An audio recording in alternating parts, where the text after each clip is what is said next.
Moraï Verabotaï, Mishpaha Ikara, chères auditrices et auditeurs, nous allons aborder la paracha cette semaine de Parashat Hukat, où il est question dès le début de la mitzvah la plus difficile à comprendre, à saisir, à tel point que je me demande pourquoi j'ai le droit de prendre la parole, puisque je suis moi-même dans l'incapacité d'expliciter cette mitzvah qui est un vrai hok, puisque cette paracha s'appelle Zot Hukat Torah. C'est un décret qui appartient uniquement à la connaissance divine, mais malgré tout, il nous l'a confié à nous. De quoi s'agit-il? Il est dit dans cette paracha, Veikhu Elecha, Dieu parle à Moshe Rabbeinu, et il dit, Veikhu Elecha para Aduma. Demande au Béné Israël, d'ailleurs c'est étrange de dire Elecha à toi, d'accord? Tout se passe comme si Moshe est seul capable de comprendre cette mitzvah, Elecha. Veikhu Elecha para Aduma. Ils vont te confier une vache qui est rousse, Adouma. Pourquoi rousse? Pourquoi rouge? Vraiment, à tel point que, parce que de toutes les couleurs, le rouge, c'est le symbole de la vie par excellence, la vie la plus forte. Ça ressemble à quoi, le rouge? Le sang. Aux dames. D'accord? C'est le sang. Donc c'est la vitalité par excellence.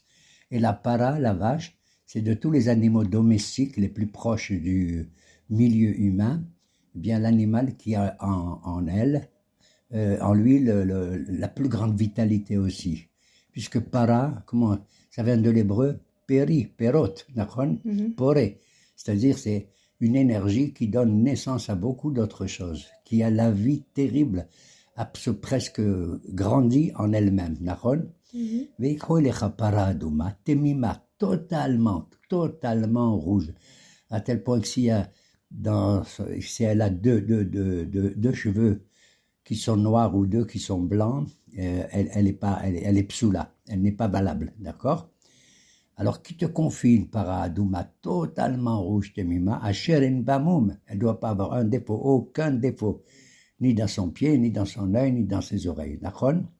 Temima, asher en bamoum, asher lo ala alea, une vache qui n'a jamais servi à un travail, et même elle n'a jamais porté sur son dos quoi que ce soit, aucun fardeau, sauf si c'est pour son bien. Elle, par exemple, il y a de la pluie ou il fait froid, tu peux couvrir la vache, tu peux lui mettre sur son dos une couverture, Ouais.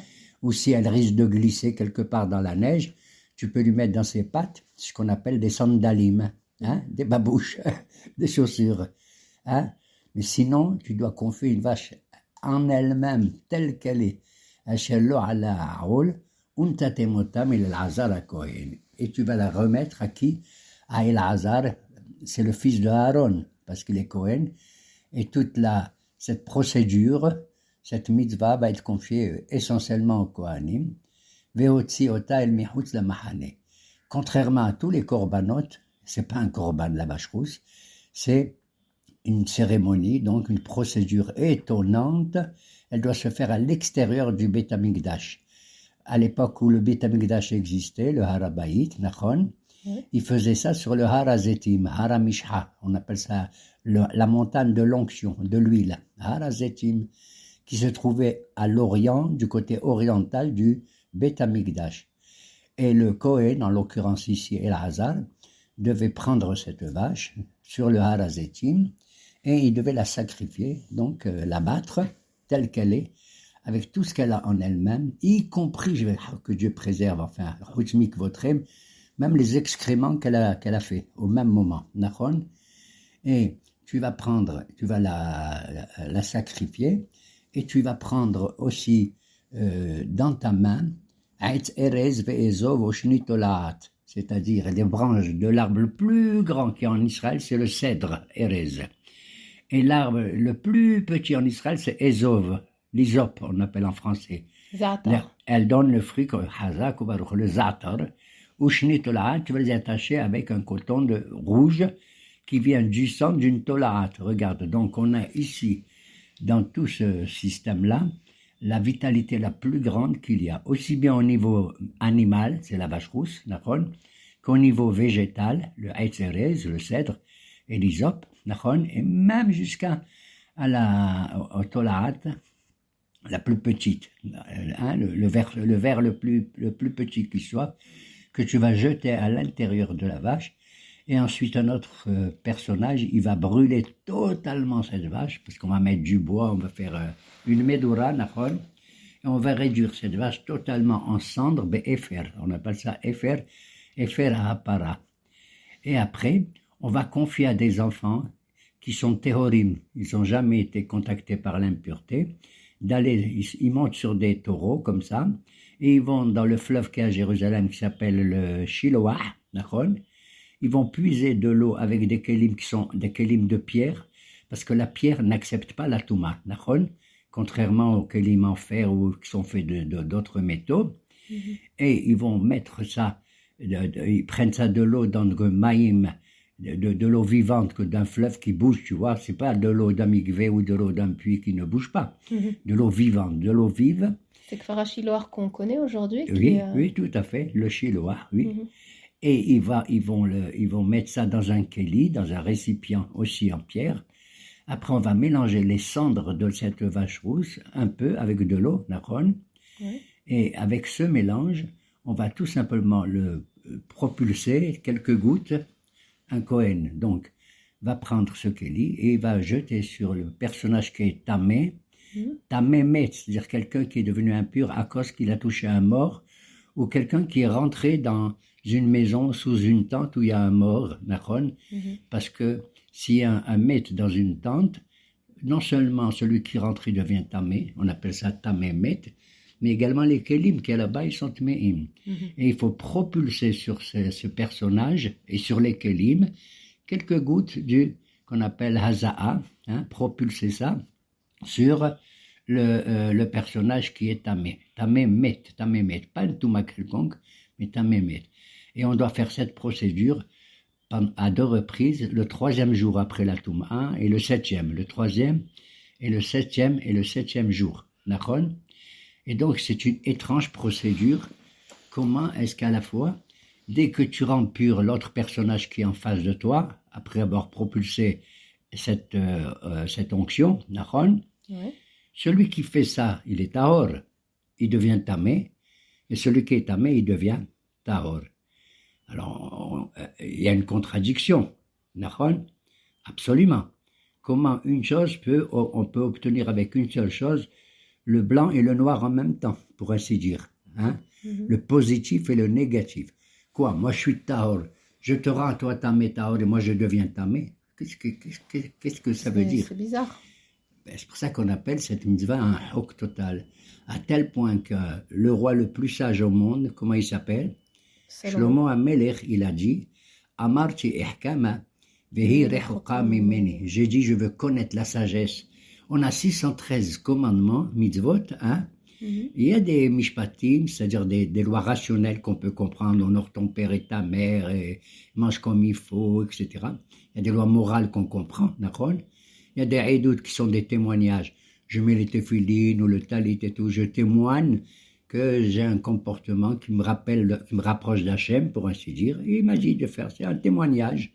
Ouais. Mais les hukim, c'est quelque chose de gravé profondément comme dans la pierre, que personne ne peut comprendre.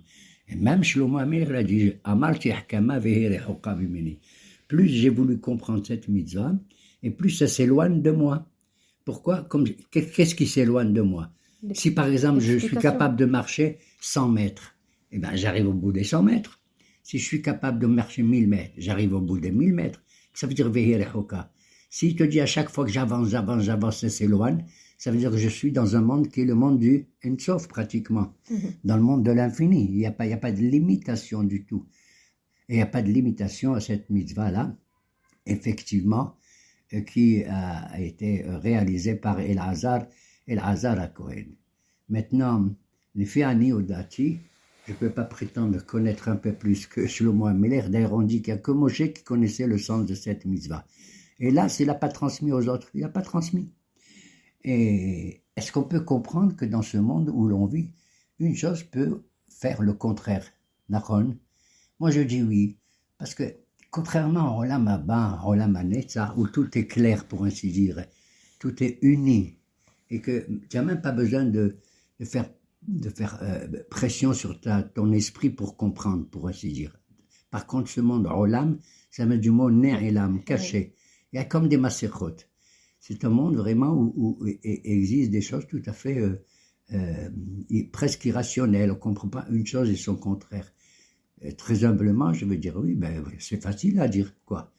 Quelle est la chose qui fait une chose et son contraire? Ben, je prends par exemple le soleil. D'accord? Le soleil, il fait une chose et son contraire. Le même soleil.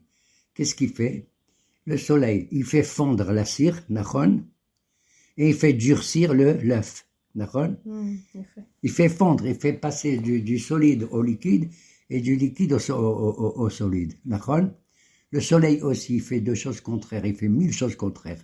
Par exemple, tu laves ton linge, il blanchit ton linge, d'accord? Et il noircit qui? Les vacanciers, les touristes qui vont à la mer, d'accord? Et ainsi de suite. On peut voir que dans la nature, il y a des choses de sauvage. Regarde, une chose très simple que je peux dire à un enfant, dans la nature, il y a la nuit, il y a le jour. Il y a le jour, il y a la nuit, il y a le jour. Ils sont contraires.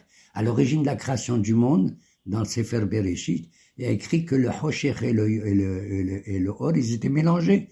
Et Akadosh Baruch Hu, il a dit, Vayavdel ben Or ou ben Hosher. Il a fait la séparation entre les deux. Mais les deux, ils sont opposés. D'accord? Si je vis uniquement depuis le début dans la lumière, je ne sais pas ce que ça veut dire le Hosher. D'accord? Et je ne sais pas ce que ça veut dire, même pas ce que ça veut dire la lumière. J'apprécie la lumière que parce qu'il y a des fois le moment le Hosher. Et j'apprécie le Hosher parce que des fois il y a la lumière. C'est une chose, j'apprécie la lumière parce qu'il y a le Hosher. Et le Hosher parce qu'il y a la lumière. Donc j'apprends des choses grâce à la contradiction, grâce à l'opposition, à la itnakdout d'une chose avec une autre. Je donne aussi un machal que j'aime beaucoup et qui me fait un peu rire, mais qui est vrai aussi quelque part. Quand tu te regardes dans un miroir, Nahon, je me regarde, qui je vois dans le miroir? Moi, c'est moi. Moi, intégralement, je vois ma tête, mes pieds, mes mains et tout. Maintenant, moi, je lève la main droite. Qu'est-ce que je vois dans le miroir qui se lève? La main gauche. Je lève la main gauche, qu'est-ce que je vois dans mon miroir, moi? La main droite. Etc., etc. Je me tourne à droite. Dans le miroir, c'est comme si je me tourne à gauche et ainsi. Donc c'est quelque chose d'absolument étonnant de voir qu'il y a une chose et son contraire et qu'elles existent dans ce olam qui est le monde de la ner et la moud. Voilà pourquoi je comprends que dans la halakha en général, il y a aussi des mahloket. Prends par exemple même Bet Hillel et Bet Shammai. Sur un pasouk, sur une mitzvah, un il dit c'est moutar, et l'autre qu'est-ce qu'il dit? Assour, tamé. Alors attends, c'est la Torah, comment elle peut dire les deux à la fois? Oui. Ça, c'est ce qu'on appelle mahloket leshem shamayim. Mamash mahloket leshem shamayim. Mais en vérité, comment on doit faire maintenant pour à la chale maaseh? Comment on doit agir? Si je suis moutar, je suis contre Shammai. Si je fais assour, je suis contre Hillel. Alors, ils se réunissent ensemble, ils discutent, et après, la halakha, elle est karabim, comme la majorité des haramim qui sont dans le Sanhedrin. On fait la halakha comme ça. Alors, je vais te dire, il y a des choses, par exemple, même en Sfaradim, Ashkenazim, une chose est son contraire. Prends Pessah, d'accord? À Pessah, on ne mange pas le hametz, et nous, les Sfaradim, bien sûr, on ne mange pas le hametz aussi, comme les Ashkenazim, mais il y a ce qu'on appelle les kitniot, ils sont permis pour nous. D'accord? Mais les kitniot, qu'est-ce qu'ils sont pour les Ashkenazim? Hametz. Ils sont hametz. Alors, c'est hametz ou pas hametz? Je n'en sais rien. Ce que je sais, c'est la vision qu'ils ont les uns et des autres. Peut-être que la manière de faire pousser les kitniot est différente chez eux ou pas, mais je respecte aussi leur manière de voir. Et ça n'empêche pas que, malgré la contradiction, nous sommes tous unis au sein du même peuple. Contrairement à ce qu'a dit Korah, qu'on a lu la semaine passée. Qu'est-ce qui s'est passé chez Korah? Qui, le peuple, Kullam Kedoshim, tous les juifs, c'est des Kedoshim, Waliya, Zama, tu crois? Hein? Et pourquoi vous avez pris le pouvoir, toi, Moshe et Aaron? Toi, Moshe et Aaron. On est tous pareils, on est tous des Kedoshim, et vous n'êtes pas plus que nous. Je suis contre la hiérarchie, contre le pouvoir que vous vous êtes permis de prendre, alors que n'importe qui chez nous, il peut... Qu'est-ce qu'il voulait dire par là? Il voulait dire par là que chacun fait ce qu'il veut, puisque chacun il est kadosh, mamash. C'est pas vrai. On est kadosh chacun selon sa possibilité. Il y a comme dans une échelle des échelons, des degrés de kedusha.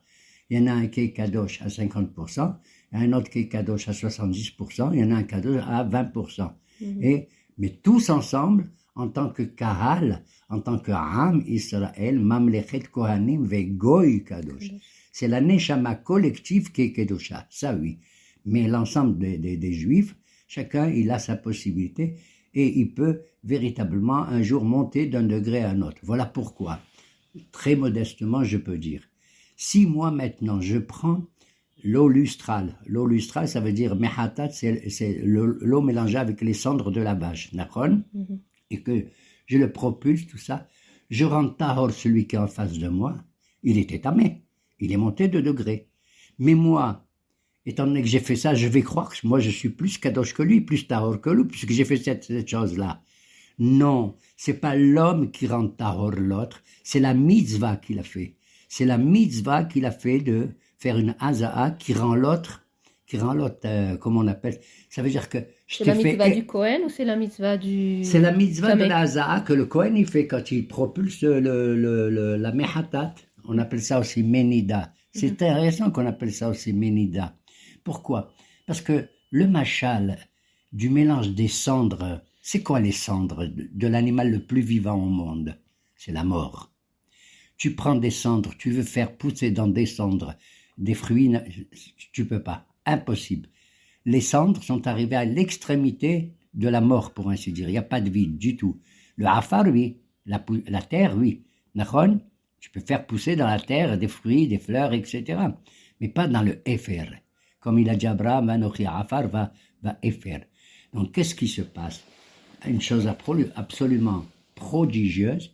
Tu mélanges la mort, qui sont les cendres, puisqu'ils ne profitent rien du tout, avec de l'eau, maïm hayim el keli, de l'eau vivante, vive, que tu mets dans un keli qui est kasher, nakon, le mélange de la mort avec la vie, parce que le maïm, c'est le symbole de la vie, nakon, et alors j'arrive à quoi? J'arrive à l'extrémité de la mort pour obtenir la vie. C'est-à-dire, comme il a dit Iov, Ketsam la Hosher.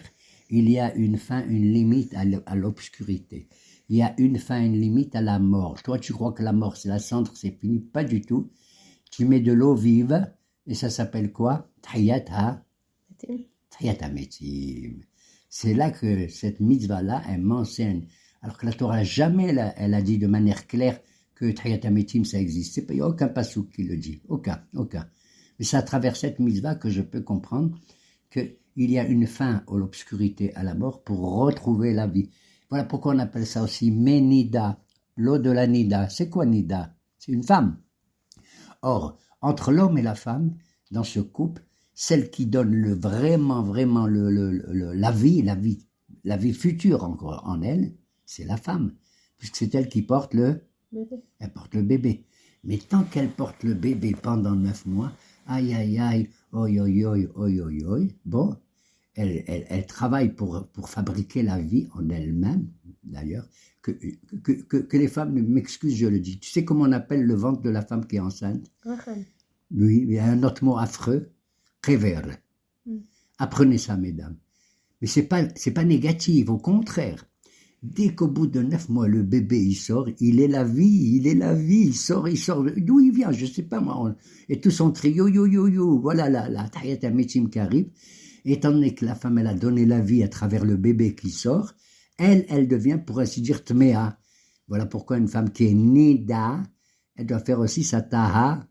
C'est-à-dire que, on voit ici le symbole chez la femme qui donne la vie, que de la mort, on passe à la vie. Incroyable, mamash, mais vrai. Incroyable, mais vrai. Cette mitzvah que Shlomo l'a dit, je ne peux pas la comprendre, et elle s'éloigne sans cesse, mamash, sans cesse de moi. J'ai mentionné tout à l'heure Korah, dont on a parlé la semaine passée. Je vais citer son exemple d'une chose et son contraire, tu vois, et qui est la vie. La vie d'un père vis-à-vis de ses enfants ou des petits-enfants, etc. Qu'est-ce qu'il a dit, Korah? Korah, il a dit, pourquoi vous, Moshe et Aaron, vous êtes au sommet de la hiérarchie. Vous prenez pour les patrons dans tout. Moshe était le roi d'Israël. Moshe était le prophète par excellence d'Israël. Aaron, c'est le Kohen et tout. Derrière un pasouk qui dit dans Tehilim, Moshe ve'Aaron bechoanav u'shmoel bekore shemo korem el Adonai ve'onanim. Dans un pasouk, tu vois que la première moitié, on met Moshe et Aaron avec tous les Kohanim. Waouh! Et de l'autre côté de la balance, qui on met? U'shmoel bekore shemo. C'est-à-dire que pour ainsi dire, Shmuel Hanavi, il est l'équivalent de Moshe, d'Aaron et de tous les Kohanim. Je vais dire un petit remèze aussi. Ushmoel Bekor E Shemo, ça commence par quelle lettre? Ushmoel, Vav, Bekor E, Bet, Shemo, Shin. Ça fait combien Vav et Bet? Ça fait 8, 6 et 2. Et Shin de Shmuel, ça fait 300, 308. C'est la guématria de qui? Korah. Kouf Resh Het. Korah, d'accord? Exactement. Alors on dit, comment dit Rashi, Hacham Kazé, il était très sage, Korah. Lama Yarad Beshtut Kazoti, pourquoi il a fait une bêtise comme ça, de se rebeller? On a déjà dit ça. Nachon, Kin'at Ava avec Kavod, il a recherché le Kavod. Or, là, c'est une chose et son contraire. C'est l'histoire de la paradouma, pour ainsi dire. Selon moi, hein, les faits anéodati, Korah, pourquoi il s'est rebellé contre Moshe Aaron? Parce qu'il a vu par Ruach HaKodesh que de lui va descendre qui? Shmuel Hanavi. Shmuel, il descend de Korah. Elkana, Hana et tout. Nachon? Eh bien, il a vu Shmuel. Il a dit, waouh, 6 mois, 2 mois va sortir un Shmuel. Donc j'ai le droit de me rebeller contre Moshe. Puisque Moshe va Aaron Bechoanav d'un côté ou Shmuel Bekoreshemo de l'autre. Nachon? Oui. Alors, là où il s'est trompé, il a fait une ch'toute, c'est que c'est le contraire de ce qu'il a pensé, de son idéologie. L'idéologie de Korah, Kivyachol, c'est la démocratie, Kulam Kedoshim. Tu comprends? C'est le communisme, non? Pour ainsi dire, tout à fait. Et il prend l'exemple de qui? Lui, en tant que kavod, en tant que personnage important, il prend l'exemple que de lui va sortir qui? Shmuel. Or, Shmuel, c'était un personnage, si tu étudies le livre de Shmuel dans le Tanakh, qui est le contraire de ce que Korah il pense, et qui est allé au-dessus même de Moshe Rabbeinu. Pourquoi je dis ça? Parce que du temps de Shmuel, la situation était telle que Shmuel avait pris tous les pouvoirs, tous les mosdot. Shmuel, il était à la fois le maître du peuple juif, Nachon, et il était même le représentant, alors qu'il n'était que Lévi. Et c'est lui qui va faire les corbanotes et tout, on le voit là-bas. Et il était aussi un prophète essentiel. Il allait à droite, à gauche pour transmettre sa prophétie, les révélations que Dieu il le donnait, Nachon. Il était comme un Kohen, Nachon, Navi. Il était aussi le Shofet. Il était Meler, Shofet, Kohen, Navi, Rachetebot, Mishkan. Ok? Or, on voit que Korah, lui qui a une idéologie, comme tu dis, communiste ou socialiste, Nachon, ou démocratique à gauche, comme ça, Kivyachol, il prend l'exemple, soi-disant, il s'enorgueille, il a une gava, qu'il a un fils comme ça. Or, ce fils-là, ce descendant de Korah, Shmuel, il était comme Moshe, sinon plus que Moshe, Nachon. Donc, tu vois qu'il y a les contraires ici. C'est comme l'histoire des contraires, blanc et noir. Nachon, le jour et la nuit, le soleil qui fait ça, la mar'a, le miroir, etc. Et regarde comment il avait une ch'toute pareille, effectivement. Korah, le pauvre. Moi je dis le pauvre, parce qu'il y en a un bon qui le jette dans le Gehinam tout le temps, mais la vérité, il y a des Hachamim qui disent qu'à la fin des temps, Korah, il va avoir aussi le Olam Haba. Il va voir. Alors si tu prends les Sofet et Bot d'un Tzadik, dans les Tehilim, Tzadik Katamar Yifrah. Quels sont les Sofet et Bot? Tzadik Kouf, Katamar Yifrah. Kouf Resh Het, c'est quoi? Korah. Tzadik Katamar Yifrah. Ça veut dire même le pire d'entre nous, il va avoir bien sûr sa punition, Barminan dans le Gehinam et tout, mais au bout du compte, à tel point que la Gemara nous dit, quand il était enterré sous la terre, qui Korah avec tous ses copains, eh bien, il criait, Moshe Emet, Torato Emet, Vanahnu Badaim, Moïse c'est la vérité, sa Torah elle est vraie, il a reconnu. là-bas dans la terre. Et on voit que la manière qu'il avait, qui était contraire à tout, c'est que Moshe, il a prié, pour ainsi dire, qu'il ait une mort pas naturelle, mais une mort absolument. C'est la seule au monde qu'on voit que la terre, elle s'ouvre, elle ouvre sa bouche, la terre, la colonne, pour avaler. C'est quelque chose d'étrange. Hein? C'est-à-dire un enterrement sans l'aide de la Hevra Kadisha, ni de personne. Ni de personne. De là, j'apprends que pour comprendre une chose et son contraire, par exemple, tu fais une bracha, hachek, tu vas aux toilettes. Hein? Tu sors des toilettes. Quelle bracha tu fais? Baruch ata Rofe kol basar, ou mafli la asot. Toi, mon Dieu, qui guérit toute chair, c'est physique, c'est physiologique. Ou mafli la asot, mafli, qui fait des prodiges extraordinaires. C'est quoi mafli? C'est la vie éternelle. Tu as compris? La vie de ce monde et la vie qu'il y a là-bas. Il faut savoir unifier le monde qu'il y a ici avec le monde qu'il y a là-bas, qui est le monde de l'avenir. Et voilà pourquoi on doit passer son temps à étudier la Torah, même si elle est mahlouquée. Je vais te dire encore un petit remèze quand même. C'est pas moi qui suis le contraire de l'autre.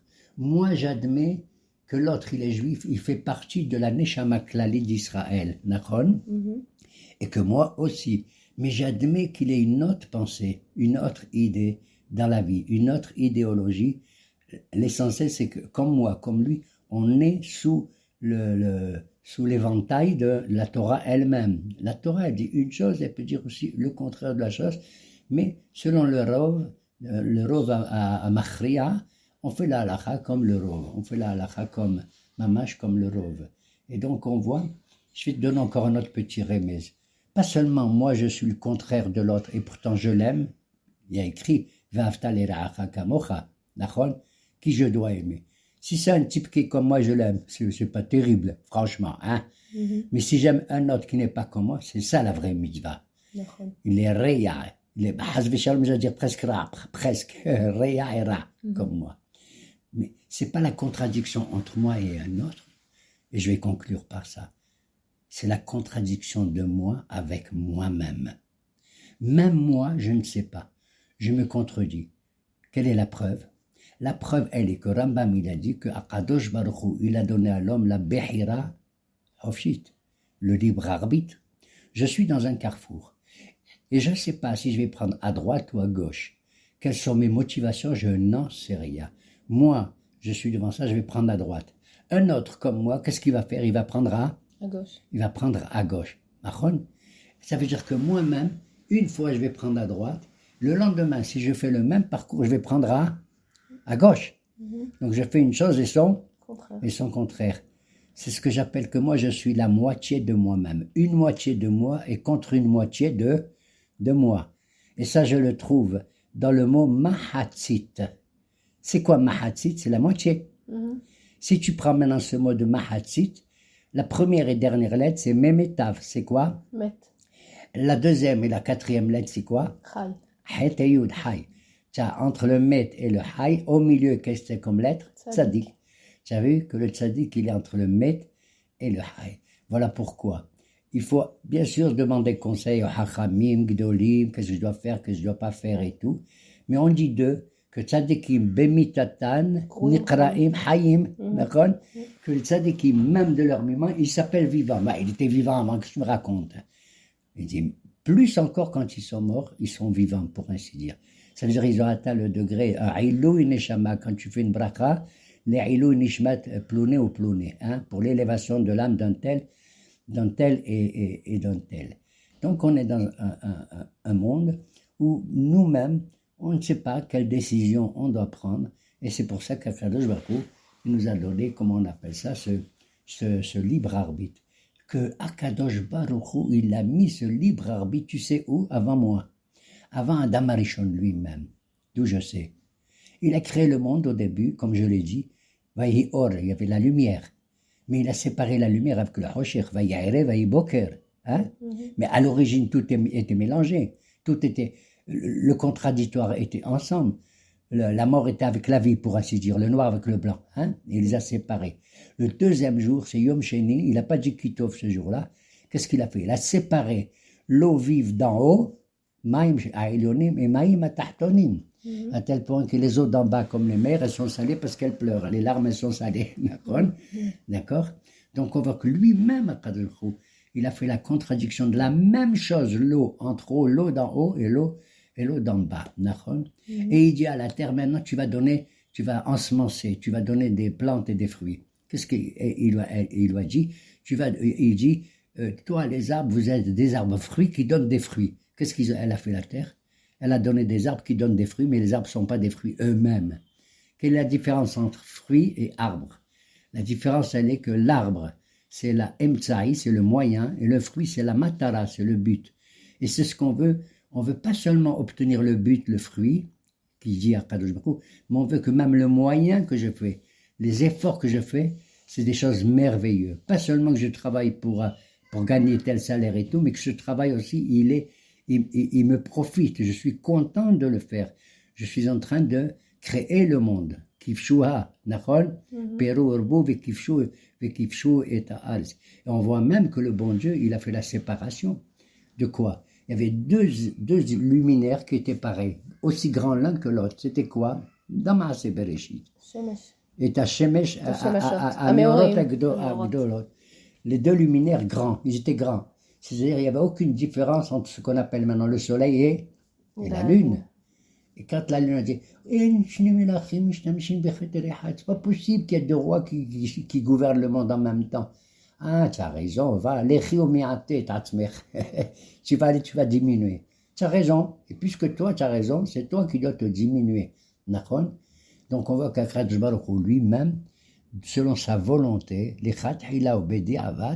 il a créé le conflit, pour ainsi dire, entre le soleil et la lune. Puisque la lune, maintenant, elle reçoit sa clarté du soleil.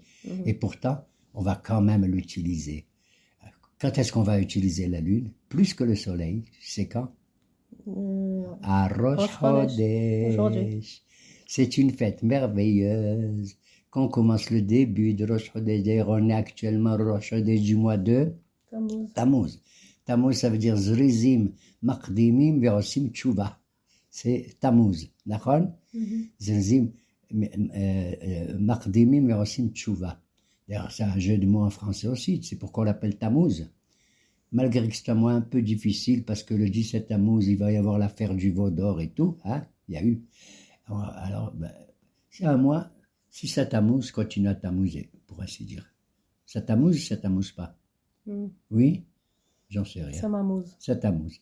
Bon, et bien voilà, que même la lune, lorsqu'elle arrive à un degré comme ça, elle a été entre guillemets punie par Akadosh Baruch Hu, elle a un rôle encore important, à savoir qu'elle exprime la nouveauté. Qu'est-ce que ça veut dire un mot en hébreu? Chodesh. D'où vient le mot Chodesh? Hadash, Hidush. Il y a un renouvellement. Et c'est cette fête-là où on rappelle, et là j'ai envie de frissonner, de le dire aux fidèles. Quand on lit la paracha à Rosh Chodesh dans le Sefer Torah, on exprime plusieurs korbanot qu'on doit faire ce jour-là. Il y en a 11. En dehors des 2 qu'on fait chaque jour, normalement. Et un autre qui s'appelle Se'ir Aizim Ehad Hattat l'Adonai. On offre un korban d'un bouc qui s'appelle le péché, Hazve Shalom, de qui? L'Adonai, du bon Dieu. Ça, personne n'est arrivé à me faire comprendre. Et certainement moi, je ne suis pas capable de comprendre une chose et son contraire. Si ce n'est que peut-être dans sa Hanava, Akadosh Baruch Hu a voulu nous enseigner Ke'ilu Kivyachol. Lui aussi, il a fait une chose et son contraire, pour ainsi dire. Il a mal fait la nature à travers la lune, pour ainsi dire. Hein, il a rapetissé, alors qu'elle ne méritait pas d'être rapetissée malgré ce qu'elle a dit. D'accord? Et il dit, apportez pour moi un hatat, une offrande de péché pour l'Éternel. Pourquoi il a dit ça? Il a dit, ça veut dire, moi je vous enseigne que celui qui fait un het, un péché, eh bien, il n'a pas peur, il peut faire tchouva. Il ne faut pas qu'il dise, heta va chouv, je peux faire un péché, je reviens, je fais tchouva, je fais non. Heta va chouv, eh bien, je ferai tchouva. Pour conclure, il y a beaucoup de sujets dans cette paracha de Hukat, mais je voulais simplement dire un mot. Juste après ça, après l'affaire de la para Adma, on apprend brusquement que la femme la plus merveilleuse au monde, qui s'appelle Myriam, elle est morte. Vatamot Sham Myriam. Elle est morte pendant le mois de Nissan, Nachon. Elle est morte. C'est grâce à elle que Moshe est né. Elle était Nevia aussi. Elle a chanté aussi Aziashir Moshe Bnei Israël, la Shiratayam, Nachon. Elle a joué un rôle considérable, surtout, elle dirigeait les femmes et tout. Elle est morte, et juste après sa mort, qu'est-ce qui se passe? Les Juifs, tous ensemble, ils vont crier, gueuler contre Moshe Rabbeinu, parce qu'ils ont soif, étant donné que la mort de Myriam, elle a mis fin à quoi? À son bér, au puits de Myriam qui donnait l'eau. C'était son miracle à elle, grâce à son zérout. Ok? Et il manquait de l'eau. Ils se sont mis à crier, Moshe, on veut de l'eau. Et Moshe est devenu fou. Pourquoi? Je vais te dire, il a raison. C'est arrivé juste après la mort de Myriam. Moshe et Aaron, ils étaient quoi? Avelout, ils étaient en deuil pendant les 7 jours de Myriam. Au lieu de venir dire à Moshe, la pauvre Myriam, on vient de faire Tanhumim, vous consolez cette femme merveilleuse. Qu'est-ce qu'ils sont? On a soif, on veut boire, on a soif. Et le bon Dieu lui dit, prends ton bâton et vous allez parler au rocher, il va donner de l'eau. Et Moshe, il prend le bâton, au lieu de parler au rocher, qu'est-ce qu'il fait? Il le frappe. Il frappe le rocher. Et le bon Dieu lui dit, je t'ai dit de parler et toi tu frappes. Alors Moshe dit, oui, mais tu m'as dit prends ton bâton aussi. La première fois j'avais fait ce miracle aussi, il y a 40 ans avant, à la sortie d'Égypte, tu m'as dit de frapper le rocher. Et maintenant tu me dis prends le bâton et frappe. Et tu m'as bilbela aussi, non? אתה מבלבל אותי, משהו כזה. Et Kadosh Baruch Hu dit, Ya'an lo emantem li. Étant donné que vous n'avez pas eu confiance en moi, toi et Aaron, vous ne méritez pas, vous, d'aller entrer en Eretz Israël. C'est pour ainsi dire, Kadosh Baruch Hu, que Dieu préserve, il annonce à Moshe que c'est la fin de son tafkid, pour ainsi dire, Aaron, c'est la fin de son tafkid. Et que quelqu'un d'autre va prendre le pouvoir à sa place, ça sera Yoshua bin Nun, Nachon, ce sera Yoshua bin Nun. Et Moshe, il accepte la chose parce qu'il se dit, même si moi, je suis mort dans mon tafkid, pour ainsi dire, tu entends le mot la mort? L'essentiel, c'est quelqu'un pour le Ham Israël qui soit vivant. Et c'est la phrase, et je conclus, qui dit, Dieu dit à Moshe, Inecha shochev im avotecha. Voici, bientôt, tu vas te coucher avec tes ancêtres. La mort s'appelle se coucher avec les ancêtres, dormir avec nos avots. C'est parce que toi, tu meurs, alors le peuple, il va se lever. C'est-à-dire le pouvoir qu'il y avait dans un seul personnage, comme il a dit Korah, il va être maintenant à tout le Ham Israël. Voilà pourquoi dans cette paracha, on conclut qu'il y a une shira contraire à la Shiratayam. La Shiratayam, qu'est-ce qu'elle a dit? Zashir Moshe, au Bnei Israël. Ils ont chanté qui d'abord? Moshe et les enfants d'Israël. Moshe, c'est le leader, Nachon. Alors que dans la paracha de Hukat, il y a écrit Yashir Israël. Il n'y a pas écrit Moshe. C'est le moment que le peuple juif, dans son ensemble, il va adresser à Kadosh Baruch Hu toutes ses louanges, parce qu'il a appris que Moshe, En Anav Kamohu Bechol Adam, il se tait, il se la ferme, et il a donné le pouvoir à l'ensemble du peuple d'Israël. Voilà, monsieur Korah, tu pouvais attendre un petit peu, et si tu avais attendu un petit peu, tu ne serais pas mort, enterré sous le sol. Mais sache une chose, les enfants à toi, Korah, Bnei Korah, ils sont pas morts. D'où je sais qu'ils sont pas morts, les enfants de Korah? C'est parce que pendant toutes les fêtes, et surtout le jour de la fête la plus importante au monde, qui est le Yom Kippourim, qui est l'expiation du peuple juif de tous nos péchés, Yom Kippourim. Avant la sonnerie du shofar, à Rosh Hashanah, qu'est-ce qu'on dit? Je chante que ceux qui ont écrit ce psaume, les enfants de Korah, t'entends? Incroyable, mais vrai. Comment on voit, la Kadosh Baruch Hu, malgré tout, il maintient la vie après la mort, mais le souvenir de Moshe sera toujours vivant dans notre mémoire. Et même Yoshua bin Nun, on va dire de lui que Moshe, il a été Pnei Moshe ki Pnei Hama, ou Pnei Yoshua ki Pnei Levana. Le visage de Moshe rayonnait comme le soleil et celui de Yoshua, il rayonnait comme la lune. Peu importe. Moi, j'accepte nos rabbinim et nos dirigeants ici, aussi bien sur le plan religieux que sur le plan politique. Je les accepte malgré les mahloket. Ok? Shalom ou bracha.